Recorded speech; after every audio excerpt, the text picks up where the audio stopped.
Huwag mong tawaging asawa isang tao pag hindi pa kayo kasal. No license, no evidence. In short, kulurong pa yung relasyon yun. Anytime, pwede kayo maghiwalay dalawa.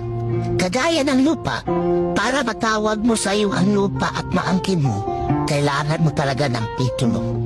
Kaya pag kinasal ka, ang ibig sabihin, KMJS, kasi nagkatuluyan kayo. Pero pag live-in partner ka, ang ibig sabihin, once upon a time, pwede magkatuluyan, pwede maghiwalay. Pero pag kabit ka, ang ibig sabihin, tulpo. Kasi may magre-reklamo sa'yo at pwede ka pang makulong. Pero pag iniwan ka, ang ibig sabihin soko. Naluko ka na, na-scam ka pa. Kaya gulapin mo yung biyanan mo. Isuli mo ang kanyang anak.